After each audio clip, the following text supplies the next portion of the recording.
Technological advancement इतना तेज़ी से बढ़ रहा है कि हर किसी का लाइफ बहुत ही आसान हो गया है। चाहे वो हाउस होल्ड अप्लायंसेस की बात करें या ऑटोमोबाइल्स की बात करें या फिर मेरे फील्ड ऑफ जॉब जो कि फ़ोटोग्राफी के बारे में बात करें। हर महीने एक आध स्मार्टफोन तो रिलीज़ होते ही हैं और हर 3-4 महीने में एक कैमरा तो रिलीज़ होना पक्का ही है। तो इससे प्रॉब्लम कुछ नहीं है, बहुत अच्छी बात है कि टेक्नोलॉजी बहुत जल्दी तेज़ी से बढ़ रहा है। लेकिन जो हमारे बडिंग फोटोग्राफर्स हैं या जो बिगिनर्स हैं जो या फिर अपने करियर में फ़ोटोग्राफी को परस्यू करना चाहते हैं, उनके लिए बहुत प्रॉब्लम होता है कि हम DSLR कौन सा लें या मिररलेस कौन सा लें या फिर स्मार्टफोन से ही स्टार्ट करें। तो इन्हीं सब चीज़ों के डाउट को पूरा करने के लिए आज ये मैं वीडियो बना रहा हूँ, ताकि इसमें बहुत लोगों को ईज़िली डिसीजन लेने में सुविधा हो और बाद में मैं एक सरप्राइज़ फ़ोटोशूट भी करूँ। Hello everyone, it's your layman photographer Amit. Let's crack the mystery of choosing between smartphones and proper camera.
मेरा ये वीडियो बनाने के पीछे भी एक रीज़न है, क्योंकि आज से 10 साल पहले जब मैं सोच रहा था कि DSLR ख़रीदूँ या स्मार्टफ़ोन ख़रीदूँ, बैक इन 2012 जब मैं अपना फ़ोटोग्राफी का करियर जब स्टार्ट किया,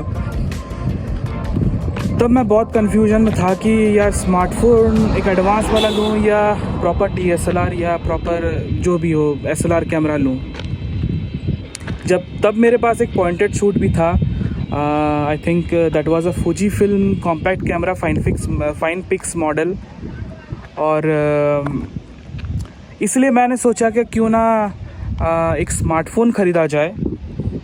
उससे 2 फ़ायदे होंगे, एक तो ये पॉकेट में रहेगा, झंझट नहीं होगा एक बड़ा सा बॉडी लेने के लिए, और दूसरा चीज़ जो वो स्मार्टफ़ोन लेने का मेरा मन था दैट वाज नोकिया लूमिया 920। उसका एक बढ़िया फीचर था, एक तो प्रो मोड था उसमें, ताकि आप मैनुअल शटर स्पीड और ISO एंड एक्सपोजर वैल्यू और वाइट बैलेंस कंट्रोल कर सकते थे, और दूसरा चीज़ था जो कि शटर स्पीड उसका मैक्सिमम 4 सेकंड तक था। और मुझे तब से ही नाइट फ़ोटोग्राफी और लॉन्ग एक्सपोजर फ़ोटोग्राफी का बहुत ही शौक़ था, लेकिन तब उतना आइडिया था नहीं, तो मैंने लूमिया 920 ले लिया और एक ट्राइपॉड की हेल्प से मैं काफ़ी अच्छा फ़ोटो तब भी उठा लेता था। बट इसका मतलब ये बिल्कुल भी नहीं है कि मैंने फ़ोटोग्राफी स्मार्टफोन से स्टार्ट किया है तो आप भी स्मार्टफोन जाके तुरंत ख़रीद लो। ये हमेशा एक मैटर ऑफ डिस्कशन रहा है कि विज़न फ़ोटोग्राफी का इम्पॉर्टेंट है या जो फ़ोटोग्राफ़र का अप्रोच इम्पॉर्टेंट है या कैमरा के जो गियर्स हैं वो इम्पॉर्टेंट है, जितने भी एडवांस्ड गियर्स हैं वो इम्पॉर्टेंट है। मेरा जो स्टेटमेंट रहने वाला है वो थोड़ा कॉन्ट्राडिक्टरी रहेगा, क्योंकि मैं दोनों की तरफ हूँ। मुझे दोनों इम्पॉर्टेंट, इक्वली इम्पॉर्टेंट लगता है। आपका नॉलेज भी बहुत इम्पॉर्टेंट, आपका अप्रोच भी बहुत इम्पॉर्टेंट है, और साथ में अगर गियर्स अच्छे रहे तो आपकी फ़ोटोग्राफी को और भी क्रिएटिव बना सकता है। इसको समझाने के लिए मैं आपको एक छोटा सा एग्जांपल देता हूँ। जैसे मैंने स्टार्ट किया अपना फ़ोटोग्राफी लुमिया 920 एक स्मार्टफोन से, तो मेरा रिक्वायरमेंट 4 सेकंड और एक ट्राइपॉड से हो जाता था। लेकिन जब मैंने देखा कि अगर लॉन्ग एक्सपोजर और भी देर तक किया जाए, जैसे 15 सेकंड्स 30 सेकंड्स के लिए, तो उसके लिए मेरे पास कोई उपाय था नहीं, क्योंकि उसका मैक्सिमम शटर स्पीड जो था वो था 4 seconds. Then I thought to upgrade myself to a DSLR। तो मैंने एक एंट्री लेवल DSLR लिया, निकॉन का ही। तो उसमें मुझे 30 सेकंड्स अच्छे मिल गए, तो मेरे 15 सेकंड 30 सेकंड के शॉट्स इजीली मिल जाते थे। लेकिन तब मैंने जाना कि long exposure, super long exposure करने के लिए you have to invest in ND filters, और एस्ट्रो फोटोग्राफी करने के लिए आपको वाइडर एपर्चर लेंसेज चाहिए, जो कि बहुत ज़्यादा ही कॉस्ट रहता है। तो उसको मैंने सीखा, उसके लिए मैंने नॉलेज भी हासिल की, और फाइनली मैंने ND फिल्टर्स भी अच्छे खासे 40-50 हज़ार के लिए, और जो लेंसेज भी वाइडर एपर्चर वाले वो लिए। उसके बाद मैंने फुल फ्रेम पे भी अपग्रेड किए। तो ये देखिए क्या होता है, धीरे धीरे इन कोर्स ऑफ टाइम आप नॉलेज भी गेन करते हो, और नॉलेज के साथ साथ आपको पता चलता है कि आपका गियर्स भी कहीं ना कहीं लैग कर रहा है। Then you start upgrading yourself, आपके गियर्स अपग्रेड करते हो, एसेसरीज अपग्रेड करते हो। तो देखिए, इसी से यही पता चलता है कि नॉलेज जितना बढ़ता जाता है, आपके साथ आपकी एक्सेसरीज भी उतने बढ़ते ही जाएंगे। अब जो मेन टॉपिक आता है, हम स्मार्टफोन यूज़ करें या प्रॉपर कैमरा यूज़ करें, तो इसको मैं आपको बताऊंगा। एंड तक देखते रहिए वीडियो को। प्रोफेशनल यूज़ में मैं कहूँगा कैमरा सुपीरियर रहते हैं। मतलब ये भी बात नहीं है, लेकिन ये बात नहीं है कि आप स्मार्टफोन से कोई प्रोफेशनल वर्क नहीं कर सकते। जैसे से प्रोडक्ट फोटोग्राफी कर रहे हैं या फूड फोटोग्राफी आप कर रहे हैं, विद प्रॉपर लाइट सेटअप आप इजीली एग्जीक्यूट कर सकते हैं एक स्मार्टफोन से लैंडस्केप्स कर रहे हैं, वाइड एंगल लैंडस्केप्स कर रहे हैं या लॉन्ग एक्सपोजर कर रहे हैं, जो कि आपको मैं थोड़ी देर बाद बताऊंगा कैसे करते हैं कि स्मार्टफोन से वो भी एग्जीक्यूट कर सकते हैं। आप वेडिंग्स के वीडियो भी अच्छे खासे कर सकते हैं, क्योंकि जो स्मार्टफोन के सेंसर साइज होते हैं वो इक्विवेलेंट टू एक कैमकॉर्डर के साइज ही होते हैं। और बहुतों को मैंने देखा है कि आईफोन या फिर अच्छे एंड्रॉयड फ़ोन से भी वेडिंग शूट्स करके वीडियो बढ़िया से अपलोड करते हैं। तो ये होता है कि आपका यूज़ कैसा होता है। आप अगर वाइल्ड लाइफ करना चाहेंगे तो आप स्मार्टफोन से नहीं कर सकते हैं बिल्कुल भी। अगर आप पर्टिकुलर से हाई एंड पोर्ट्रेट शूट करना चाहते हैं तब भी नहीं कर सकते। हाँ, लाइट सेटअप होगा तो थोड़ा एग्जीक्यूट कर सकते हैं, लेकिन पूरी अच्छी तरह से नहीं कर सकते, कमर्शियल वर्क्स नहीं कर सकते आप। और हाँ, प्रोफेशनल काम करने के लिए you need to have professional gears and professional setup. और ये मैं प्रोफेशनल क्यों बता रहा हूँ, प्रोफेशनल मतलब पैसे कमाने वाला प्रोफेशनल नहीं, प्रो लेवल के। मतलब जब आपके पास स्किल्स और नॉलेज अच्छे खासे होंगे और आप पर्टिकुलरली सारे गियर्स और एसेसरीज को प्रॉपरली यूज़ करना चाहेंगे, तभी आप कर पाएंगे। और जब आपके प्रोजेक्ट्स बहुत बड़े हों तो आपको प्रो गियर्स पे आपको स्विच करना पड़ता ही है। दैट डजेंट मीन आप नहीं कर सकते स्मार्टफोन से। मैंने आपको बता ही दिया कि आज स्मार्टफोन से हम लोग लॉन्ग एक्सपोजर फोटोग्राफी करने वाले हैं, लैंडस्केप फोटोग्राफी करने वाले हैं। So without wasting much time, let's try some long exposure photography through smartphones.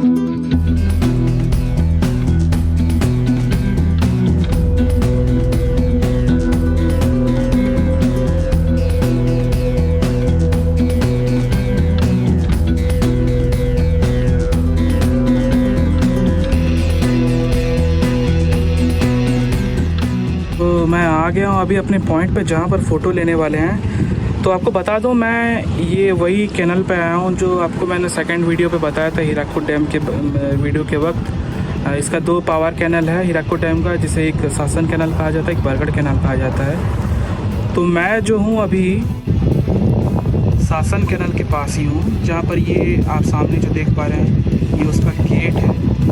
ये गेट से पानी जाके पिछले तरफ ऑपोजिट साइड में जो पावर चैनल होके जाता है, और सामने देख पा रहे हैं आप गुजा पहाड़ जिसको बोला जाता है, गुजा गुजा की तरफ है। तो ये मेरा बेसिकली फ्रेम रहेगा। आज देख सकते हैं आप क्लाउड्स बहुत बढ़िया दिख रहा है आज, मतलब ब्लू भी दिखाई दे रहा है, पानी का फ्रंट पे ठीक ठाक है। और ये एक फ्रंटल एलिमेंट मुझे मिला है, ये जो गेट है शासन कैनाल का गेट, तो इसको आज हम लेने वाले हैं फ़ोटो।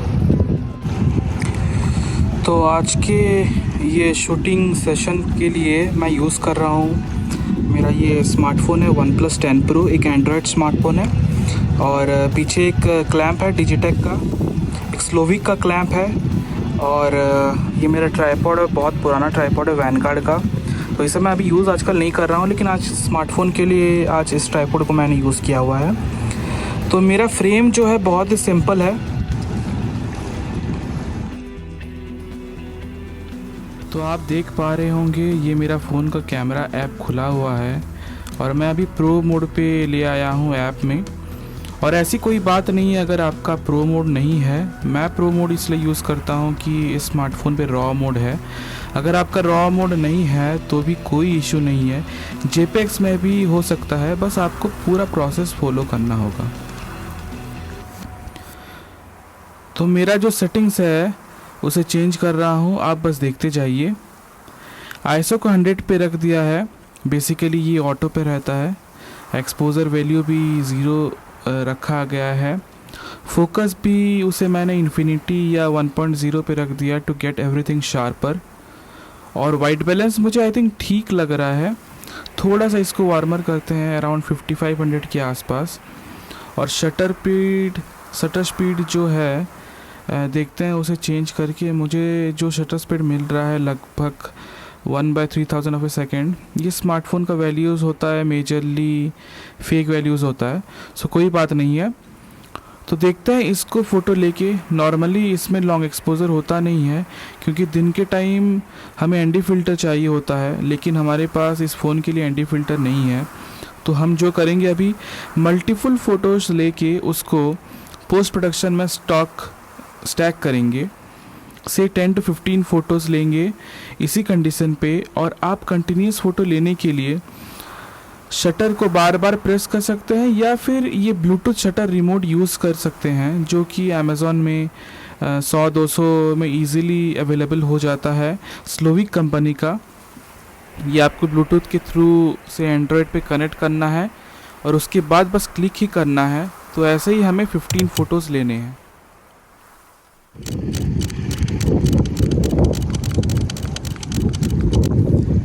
सो 15 फ़ोटोज़ हो गए अभी। इसमें एक और मोड भी है जिसको डेडिकेटेड ये लॉन्ग एक्सपोजर मोड भी दिया हुआ है, वो चाहे तो हम उसे भी यूज़ कर सकते हैं। बस कुछ करना नहीं है, आपका जो फ्रेम है आप ट्राइपॉड पे सेट कीजिए और एक बार शॉट ले लीजिए।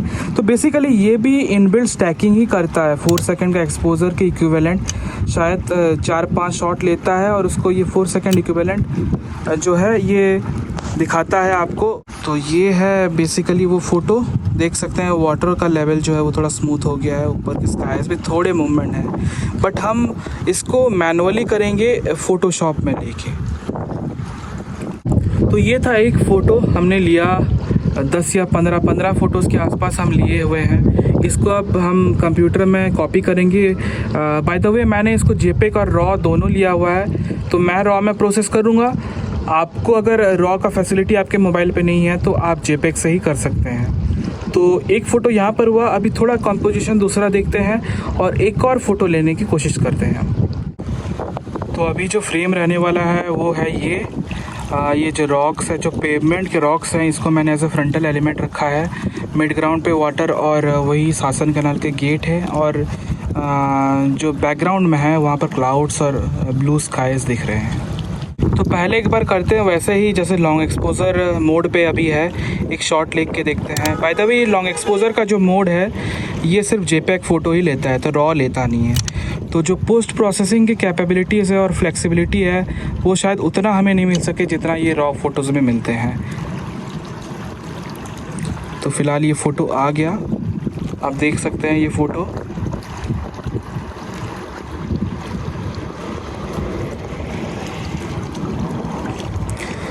बट हम अभी जो लेंगे वो पहले जैसे प्रोसीजर पे लिए थे वही प्रोसीजर पे हम लेंगे, ताकि फ़ोटोज़ हमें रॉ भी मिल जाए और जितने 16-17 फ़ोटोज़ हो सके, जितने अच्छे मूवमेंट आएंगे वाटर में उतने स्मूथ आउट होंगे, और स्काइज़ और क्लाउड्स के भी मूवमेंट उतने अच्छे दिखेंगे हमें।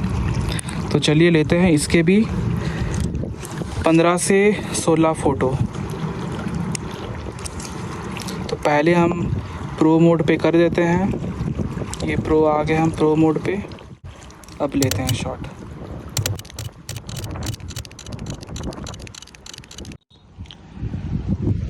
तो इसका मैंने देखा कि इसका एक वाइड एंगल मोड भी है, जो कि अबाउट 16 या 17 mm इक्विवेलेंट वाइड एंगल का है। तो इसमें मुझे थोड़ा और अच्छा लग रहा है फ्रेमिंग। तो अब इसमें भी वही 16 शॉट लेके देखते हैं।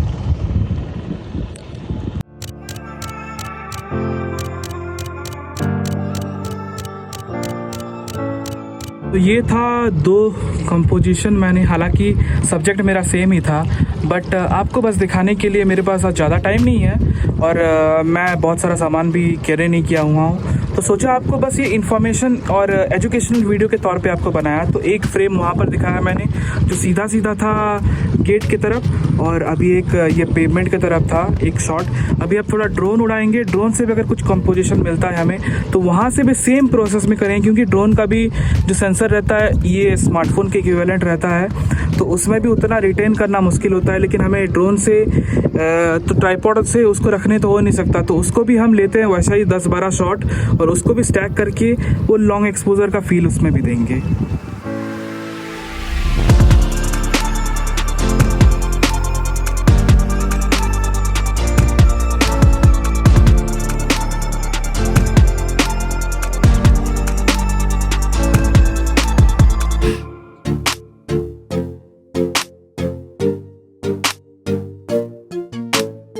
ये था शॉर्ट्स थोड़े कुछ बहुत जो मैंने लिए हुए हैं। तो अब जो रह गया काम, बस हमें कंप्यूटर पे जाना है, सारे डिटेल्स कॉपी करने हैं, और उसके बाद मैं आपको वर्कफ्लो बताता हूँ किस तरह से ऑर्गेनाइज करना है, किस तरह से प्रोसेस करना है, और फाइनली वो लॉन्ग एक्सपोजर फ़ोटो को एग्जीक्यूट करना है।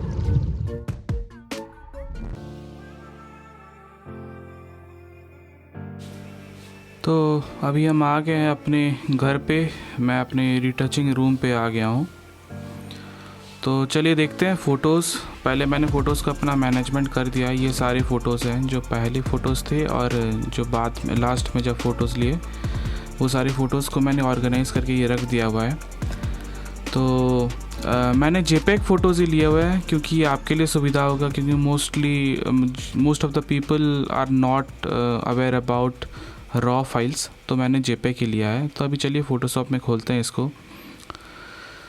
तो ये फ़ोटोशॉप का लेआउट है। पहले मैं जाता हूँ फाइल पे, वहाँ पे स्क्रिप्ट्स पे, फिर उसके बाद लोड फाइल्स इनटू स्टैक होगा।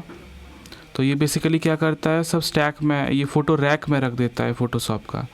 तब ब्राउज़ पे जाना है, और उसी लोकेशन पे जाना है जहाँ पर मैंने सारा अपना फ़ोटो स्टोर किया हुआ है। तो पहले जो 16 फ़ोटोज़ हैं उनको मैं ब्राउज़ करके लेके ओके करता हूँ। तब ये क्या करेगा, एक फ़ोटो के ऊपर एक फ़ोटो ये अपने आप ही फ़ोटोशॉप ऑटोमेटिकली उसको अलाइन कर देगा। अलाइन तो नहीं करेगा, बट रैक करके रख देगा। बस उसके बाद हमको चेक कर देना है सारा फ़ोटोज़ इंडिविजुअली खोल के, कहीं पर पोजीशन चेंज ना हुआ हो, एक्सेप्ट जो क्लाउड्स हैं और वाटर लेवल है उनका पोजीशन चेंज होना ज़रूरी है, क्योंकि वो चेंज होगा तभी हम उसको लॉन्ग एक्सपोजर का इफ़ेक्ट दे पाएंगे। बट जो मेन सब्जेक्ट है, जो इंफ्रास्ट्रक्चर है, वो चेंज नहीं होना चाहिए। अगर वो चेंज होता है तो फिर उसको सेपरेटली अलाइन करना पड़ेगा। तो ये सारे फ़ोटोज़ ठीक ही हैं। तो अब सब फ़ोटोज़ को सिलेक्ट कर लेते हैं बाय प्रेसिंग। फर्स्ट फ़ोटो पे हम प्रेस करेंगे, उसके बाद लास्ट वाली फ़ोटो को शिफ्ट दबा के प्रेस करेंगे तो सारे फ़ोटो सिलेक्ट हो जाएंगे। उसके बाद राइट क्लिक करके हमको इसे कन्वर्ट टू स्मार्ट ऑब्जेक्ट करना है, तुरंत ही हो जाएगा स्मार्ट ऑब्जेक्ट। उसके बाद जो होता है प्रोसेस, वो मेन प्रोसेस है। अभी मैं ये फ़ोटोज़ को कुछ भी रिटच नहीं किया हूँ, बस आपको मैं बता रहा हूँ कि कैसे स्टैक करेंगे। तब लेयर पे जाना है, स्मार्ट ऑब्जेक्ट्स पे, उसके बाद स्टैक मोड, उसके बाद मीन या मीडियन जो भी हो, आप मीन भी कर सकते हैं, मीडियन भी कर सकते हैं। तो फिर कुछ टाइम लेगा, उसके बाद ये रिज़ल्ट आएगा फ़ोटोज़। ज़्यादा इफ़ेक्टिव नहीं होता है, अगर आप ज़्यादा फ़ोटोज़ लेते हैं तभी इफ़ेक्टिव रहेगा। ये 16 फ़ोटोज़ लिए थे तो आप देख सकते हैं अभी कि जो स्काई स्टिल हो गए थे वो थोड़ा स्ट्रेची हो गया और वाटर लेवल भी थोड़ा थोड़ा स्ट्रेची हो गया है। तो ये था अपना फाइनल रिज़ल्ट। तो ये रिज़ल्ट जो था ये मैंने मीन स्टैक मोड से किया हुआ था। तो एक और भी स्टैक मोड होता है जो मीडियन होता है, तो मोस्टली मैं मीडियन ही करता हूँ और कभी कभी मीन भी करता हूँ। तो अब चलते हैं एक बार हम अगर मीडियन भी करते हैं तो रिज़ल्ट कैसा आता है, चलिए देखते हैं। तो वही लेयर पे जाएंगे, फिर स्मार्ट ऑब्जेक्ट्स, उसके बाद stack mode, then again median. तो ये आपका प्रोसेसर का स्पीड के ऊपर डिपेंड करता है कि आपका कितना जल्दी प्रोसेस होगा। तो मेरा हो गया ये प्रोसेस, देखिए ज़्यादा फ़र्क नहीं है, मैं तो ज़्यादा जान नहीं पा रहा हूँ। तो आप भी ट्राई कर सकते हैं मीन एक बार और एक बार मीडियन करके, तो रिज़ल्ट कैसा आता है देखिए। तो फ्लैटन कर देते हैं फ़ोटो को और अकॉर्डिंगली थोड़ा क्रॉप कर देते हैं, क्योंकि मुझे लग रहा है इमेज थोड़ा टेढ़ा भी है और वो सामने वाला जो रॉक्स का पेवमेंट है वो थोड़ा डिस्ट्रैक्टिंग कर रहा है।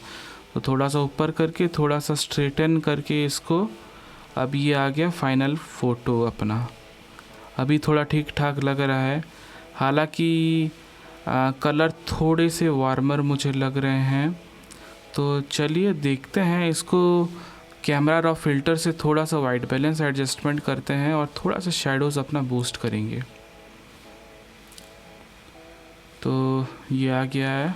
अब बेसिक लेयर पे अपन थोड़ा टेम्परेचर को कूल डाउन थोड़ा करते हैं, हल्का सा कूल करेंगे क्योंकि आँखों को थोड़ा सा वो वार्मर ज़्यादा लग रहा था, थोड़ा सा कूल करेंगे। थोड़ा सा टिंट को भी बढ़ाएंगे थोड़ा ग्रीन एलिमेंट को काटने के लिए। बस ये वाइट बैलेंस अपना भी ठीक लग रहा है। थोड़ा शेडो बूस्ट करते हैं, थोड़ा कलर्स रेड का भी थोड़ा बढ़ाते हैं और थोड़ा उसका लुमिनेंस भी बढ़ाएंगे, थोड़ा ब्राइट होगा उसमें। ब्लूज़ जो कलर है वो बहुत ही गंदे लगते हैं अगर प्रॉपरली ना हुआ हो, तो ब्लू के लुमिनेंस भी थोड़ा कम करते हैं और हल्का सा सैचुरेशन बढ़ाएंगे, तो थोड़ा डार्कर ब्लू जैसा लगेगा, जैसा CPL यूज़ करने के बाद थोड़ा आता है उस टाइप का ही लगेगा। अब देख सकते हैं कि ब्लैक्स का जो शेडोज़ का एरिया है वो थोड़ा क्रश हो गया है, तो उसको हम थोड़ा ऊपर कर देंगे कर्व्स के थ्रू से। अब बस विनेटिंग देखिए फाइनल रिज़ल्ट आ गया। अब सेव कर लेते हैं।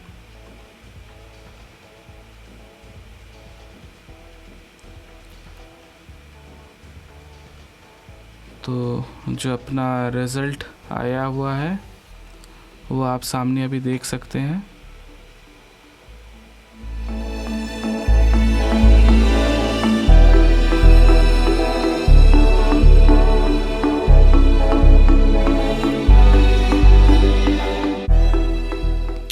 तो चलिए फिर से फ़ोटोशॉप खोलते हैं अपना नेक्स्ट फ़ोटो के एडिट के लिए। तो वही करेंगे, फिर से हम जाएंगे फाइल्स पे जाने के बाद स्क्रिप्ट्स पे जाएंगे, उसके बाद लोड फ़ोटोज़ इनटू स्टैक और ब्राउज़ करके वही, इस बार मैंने 20 फ़ोटोज़ लिए थे उसको सेलेक्ट करते हैं और फिर ओके करते हैं। ये थोड़ा सा टाइम लेगा रैक पे डालने के लिए फ़ोटोशॉप पे। जब ये कंप्लीट हो जाए तब हम फ़िलहाल आई थिंक एक फ़ोटो एक्स्ट्रा हो गया है, कॉपी हो गया, उसको डिलीट कर देते हैं। अगेन सारे फ़ोटोज़ को सिलेक्ट कर देंगे पहले, उसके बाद कन्वर्ट टू स्मार्ट ऑब्जेक्ट, ये थोड़ा टाइम लेगा। हो गया। उसके बाद वही प्रोसेस करते हैं, फिर से लेयर पे जाएंगे, उसके बाद स्मार्ट ऑब्जेक्ट्स पे जाएंगे, उसके बाद स्टैक मोड पे और फिर मीडियन।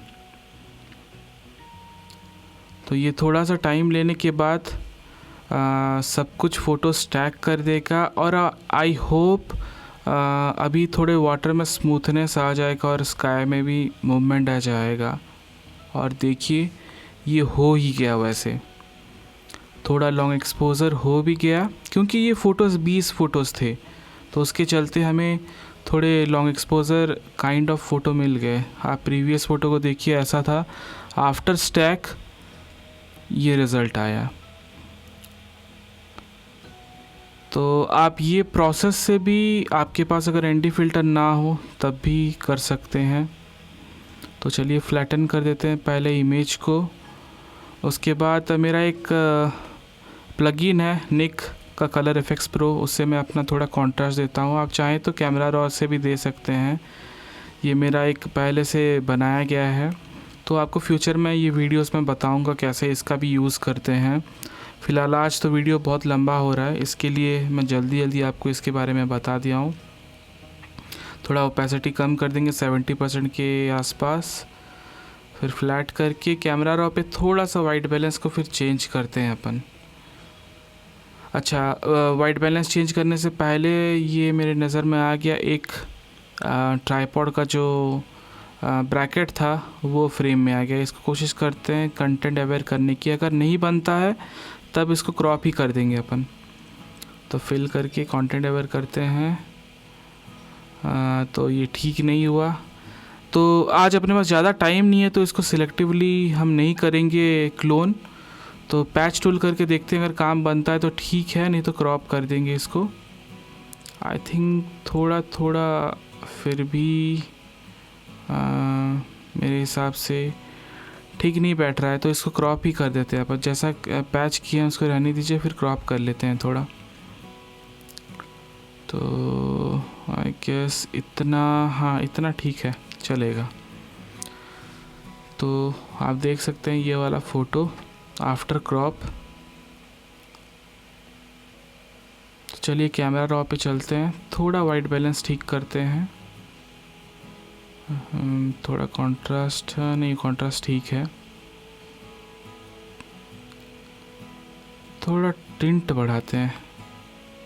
थोड़ा फिर भी मुझे ग्रीन ग्रीन लग रहा है, तो ज़्यादा, ये तो बहुत ज़्यादा हो रहा है, थोड़ा देख के ही बढ़ाते हैं। फिर विनेटिंग थोड़ा ऐड करते हैं, बस हो गया ये अपना फाइनल फ़ोटो।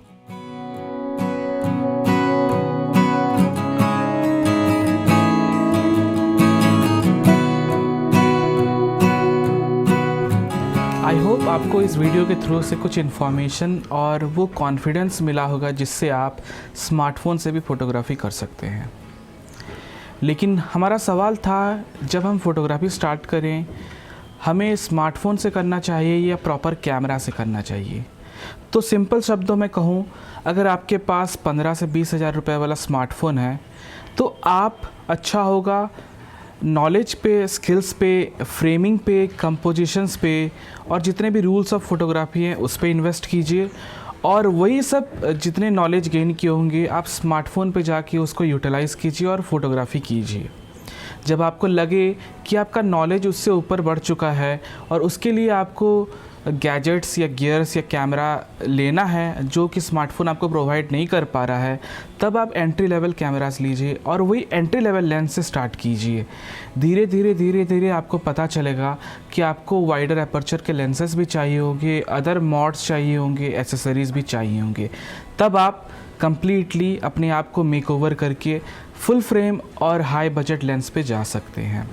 बट मेरा भी यही मानना रहेगा, अगर आपके पास स्मार्टफोन है तो आप स्मार्टफोन से अच्छे फ़ोटो ले सकते हैं। अगर आपके पास स्मार्टफोन अच्छे वाले नहीं हैं और आपके बजट 25,000 तक जा सकते हैं, तब आप एक एंट्री लेवल DSLR भी ले सकते हैं। तो आप मेरे चैनल को सब्सक्राइब कीजिए, इस तरह और वीडियोस देखने के लिए लाइक्स कीजिए और जितना शेयर हो सके शेयर कीजिए। Take care.